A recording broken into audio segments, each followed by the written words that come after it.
Well, good morning, class. We're back here at your window of opportunity, and part B, which is the window opportunity lecture, which we'll finish up with part B.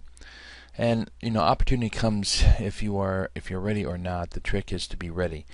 And the Scouts has a saying that says, "Scouts, be prepared." And a lot of times about opportunity is being prepared for opportunity when it arises. And that's pretty much what the decision making that we've talked about. And then now we are in the process of planning, and really the window of opportunity is all about planning. And that's the important next element about understanding is planning. Your opportunity will come, and there's four parts to things that you do to prepare yourself for an opportunity. It's preparation, time, resources, and action. Those are the four panes of the window, and that's why it's called the window of opportunity, because of the four panes there. You see, somewhat like a window. So first off, we're going to talk about preparation.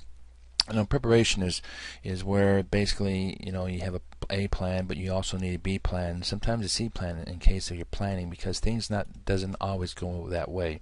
Luck is what happens when preparation meets opportunity, and that's a really important concept to understand. That as you prepare yourself, you're preparing for an opportunity that will come your way. It may be in a career, maybe in business and management, and in family, or starting a business, being an entrepreneur, things of that nature. The things that help you be prepared is you plan for events and emergencies in your life. And you say, well, I don't want to plan for emergencies or events, but idea that if you have a plan A, plan B, and plan C, you're able to conquer anything that comes your way. And you look at things like cash on hand, rainy day fund, savings, coin jar, borrow money for using credit cards is not being prepared when we talk about things like that. But you look at your calendar, as we talked about, and you look at events, you look at your expenses, you look at your income, and it helps develop a program of activities for the year. And as we talked about in your decision making, being prepared financially is one of the things that this course will talk almost a lot about, and that is being prepared financially, so when things come up like emergencies and events in your life, that you're ready for those opportunities when they come. The largest, basically, we talked a little bit, but the largest month for extra expenses usually is November, December. Very big month for a lot of money going out. Traditional buying, birthdays, and businesses. For some reason, November, December is a really high outflow of money. If you look, I'm looking at now my calendar, and I look at my calendar that in July I know I have birthdays, and I have a lot of business travel during July. I know in September, for example, I have a birthday, a very important birthday that I can't forget about because this is my wife, so that's really marked up there, so I know in September I'm ready for it, right? And then October, I have some more birthdays of my sons. I do have an anniversary, which I can't forget about, so I make sure I mark those things up, and I plan ahead so that I am financially prepared for those things when it comes. And then, of course, vacation I mark in there, because a vacation in any aspect is important for anybody to take advantage of a vacation, to get away, to take a break, and you feel refreshed. Okay. Now, if you look at those, for example, those expenses, in over a 12-month year, you look at you look at things such as you have 24 paydays in a year, and if you save for certain things that comes up, like this would be a Christmas account or holiday account. If you save $20 per payday, that's $480. If you save $40 per payday, that's $960. Or you could save $60 per payday. That's $1,440 money that you have put into the future, that you're ready to be able to take care of it. That's part of preparation, is putting money forward, saving money for those rainy days, for those planned expenses, and also for those emergencies that come up. The next thing is you have is the in the window of opportunity is time. And time comes into play that for every minute spent in organizing, an hour is earned. And sometimes it's just better to sit back, plan out your project first before you just jump into it. And if you do that, you make less mistakes because you've already planned it on a piece of paper. we find out, you look at this chart, just basically a daily chart about time chart that is used by an average person, and as you see that around average person will get about 7.6 hours on the average of sleep per day. And of course that's an average, and some of us may get less, some gets more depending on the time. It looks at eating and drinking, your household activities, leisure or sports activities, but this is a 24-hour period day. You only have 24 hours to put everything in play. You can't ask for 28 hours or 29 or extra 6 hours. You only have 24 hours every day. And so those are things you have to keep in mind. Effective aids to help you to prepare for time or take care of time is things like your to-do list, your daily, weekly planner, or long-term planner. This is an example to-do list, okay, that you keep those things in mind. Here's an example weekly appointment calendar that you see, that you keep track of appointments that you have there and that you can take care of. Then there's a long-term planning where you plan by years, and you see that, for example, you have a payoff here, start saving for a new car, and in 2017 you plan to have a new car. That gives you an idea of most planning. So that's about time. When you talk about resources is the next thing on that. And that is its most worthwhile achievements are the results of many little things done in a single direction. And that's really what a resource is. That your resources, you build your resources up. It could be your family, your friends, teachers, your church, your organization membership, other things involved, your business associates, your employers, past and present. But you build resources, or you network with people to build up those resources, to have resources available to you when you need it. And those resources could be anything from financial to letter recommendations to hearing about a job or job offer or opportunity that you might want to take advantage of. And then you have life assets that comes into play, their ability to earn money, transportation needs, your physical obligations, your mental health, your overall health, and good relationships, both at work and home and in your personal lives as well. Those are all what they consider resources. And then lastly, action. You take action on these things. And there's a great quote that says, knowing is not enough, we must apply. Willing is not enough, we must do. And that's a great saying. And of course, Yoda had a more powerful saying that says, try not, do or do not. There is no try. And you must take action. And so when you place those 4 panes and windows in place, that's the idea behind that. And so today is your day. Your mountain is waiting. So go on your way. And that's all about action. Okay, so that's briefly what we talk about with the 4 panes or the windows of opportunity. Okay, so if you had an example, you had an opportunity to go someplace on a trip for 3 nights, everything paid for. The only thing you have to worry about is food, transportation, time, and the trip's 500 miles. You look at your window of opportunity if you can do that.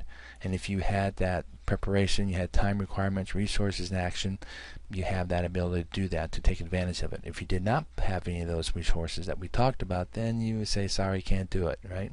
So self-discipline is the key to success. And understand the window of opportunity is very important. So this is the end of this portion of it as we move on to the next module. But that's when we talk about the window of opportunity, that's what we're talking about, those 4 elements of being prepared. Well, good morning, class. Today we're going to talk about the windows of opportunity, and this is part A in the series of windows of opportunity. And as you look at this picture here, as you look out, the idea behind this is that you're looking out towards your future and you see the opportunities you have, and this is why it's called the window of opportunities. What awaits you out there. If you some basic review from the last time we talked about decision-making principles that we need to understand and make sure you have a grasp of is the first basic principle is choice will always equal cost. And we showed you this slide, and we talked about that whatever choice you make, there's a cost, and that cost depends upon a lot about, it could be time, could be money, could be your character, favor, your word, your honor, things of that nature. But every choice is made, there's a cost to that choice that you make, good or bad. Remember, as we talked about, and the next slide we talked about, choice, actions, costs, consequences. And the costs or consequences can be a positive or negative. And when you make your decisions, that's pretty much what you want to kind of weigh out all the time, is deciding on, the positive and negative of that. And then we talked about need versus wants, and the biggest thing here to understand that you must take care of your needs as an individual, personal, or as a business. You must have your need list, know what your needs are to sustain yourself, and before you can address your wants. And what happens if you go too much on the wants, you become out of control somewhat. So you want to make sure you have a good balance, but you want to make sure you understand that you always have to address your needs first before you move to your wants. And remember, the definition for need is something that is essential to your survival in your environment. Now, key here is essential to your survival in your environment. And remember, we talked about this, that because of our standard of living, our needs may be a little bit greater than the needs of a third world country, which I gave you some demonstrations of another country and their basic needs. And so the idea, for example, with a cell phone, is it a need or want? Depends on your environment you're in. Most people believe now that the cell phone has approached the time that it is a need and everyone should have one. And then there's some others that really don't need the cell phone. So understand about the needs. And needs is essential to your survival in your environment that you're in. Okay? And then a want is something that is not essential to your environment. You can get along without it. You can plan for it. If you really want it, you can plan for it and buy it later on, or acquire it at a later date after all your needs have been met. Okay? So, and then we talked about the elements that changes the need and want. We talked about the season of buying. We talked about the emotional buying issues, the traditional buying, credit card buying, your partnership or team buying, and emergency buying. And all those things can influence your need and want list. And it's so important to understand how to balance those off before those change factors come into play. And then decision-making process is based on the need and want, right? And we also said that the individual group decision is based on standard of living, and that goes back to your environment, what's your environment that you live in. And then the standard of living is based upon technology, your educational and skill level, and income. And those things help develop that environment which you make your decisions in. So if we define opportunity is a need, want, or problem, or basically a challenge that can potentially be addressed and solved by applying decision principles by an individual or group.